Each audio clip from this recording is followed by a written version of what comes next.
All right, 8:16, there may seem to be no shortage of holidays celebrating women, Mother's Day, an easy one in May, Equal Pay Day on April 4th, and then International Women's Day is March 8th. Today is Women Equality Day. It's more than just celebrating women, it's more about commemorating women's history, in particular, the passage of the 19th Amendment, which gave most women the right to vote. And while women have made some extraordinary political and professional strides, did you know that in 2015, women working full-time in the U.S. typically were paid just 80% of what men were paid? According to the American Association of University Women, that gender pay gap is even worse if you're a woman of color, you're a mother, and you're older. This morning, we're going to talk about some of the unnecessary risks too many women take with their money. Joining us, Dan, our money man, former Wall Street maven turned finance teacher, Ashley Fox. Thank you both for joining us in this special edition of Cashing In, right? Great to be here. Yeah. I love it. Okay, let's start with you, Ashley. You worked on Wall Street. Did you notice some of those gender pay gaps, maybe people treating you a little differently because you were a woman in maybe a male-dominated industry? I wasn't conscious of it. I think more of it was about how I felt. So I would think, oh my gosh, I'm a woman. I was the only African-American on my floor. That was a woman. And so I think it was all in my head. I didn't personally experience it, although statistics do show that men make more than women. But for me, I think it's more focusing on how you can be better, how you can add value, and not be so conscious of the disadvantages that may be relevant today. Dan, you and I just talked about this the other day when I came to see you. Yeah. Women are outliving men, which means we got to make smart decisions. Demographic perfect storm. Statistically, women will outlive men. Statistically, women have less money saved than men. That is not good, right? That's just not a good equation.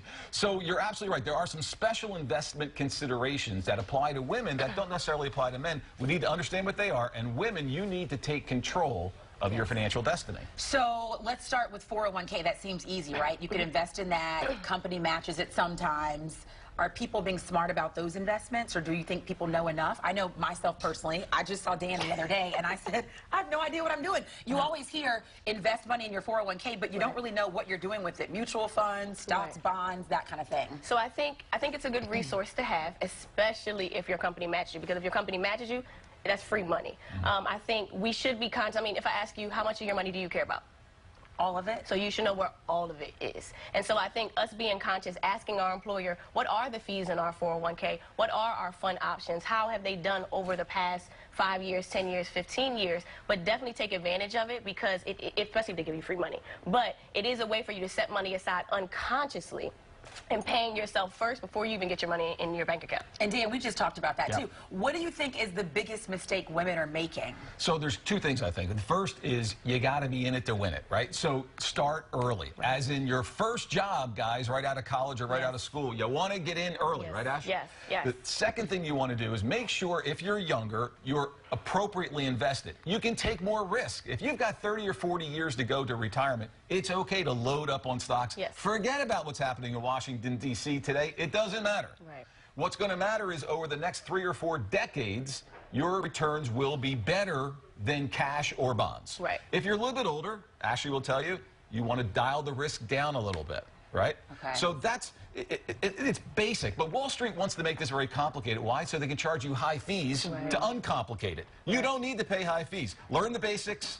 Get some value out of it. Ashley, do you tell people you can't rely on a man to take care of your money? A lot of women, I'm just being honest, a lot of women just assume my husband's in charge of the wallet at home, and so they kind of take a backseat approach, not necessarily thinking about the long-term effects of that. I think, again, we have to own our responsibility. Our money is our money. It's great to have assistance, but I think what happens when something goes wrong? What happens when you guys may break up? It's your responsibility to take care of your household, to take care of yourself, to pay yourself first, and then take care of everybody. So I definitely think it's a good luxury to have, but you've got to take care of you. You matter. I work with women every day, very successful women, and I will tell you, Ashley, what she just said is incredibly important, because all of a sudden, maybe you're running a household, you're running the family, you're the chief operating officer. Right. Something happens, a divorce, a death, all of a sudden you're the chief financial officer. Right. You don't know where the checkbook is. Ladies, get engaged now. Got it. That's good advice. Really quickly, I know we were going to speak about side jobs. A lot of women of color having to get more side jobs. that's a good thing to sort of supplement your income, because I think Ashley always says millionaires have 7 streams of income. Right. So that's one thing I take heed to.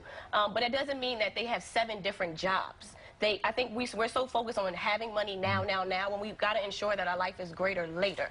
And so it's putting things in place, whether it's creating a business. But you don't always have to go out and make more money just to spend more money. We got to pay ourselves first, like I always say. Set money aside, take care of you, but work smarter, not harder. Perfect. Thanks for taking care of I me. love it. You helped me out. He helped me big time this week, Ashley. But I went in and asked for help, right? I wasn't scared. You are already ahead of the game. Yes. I love it. We're so proud of you. I know. I'm staying single with no kids. That's helping.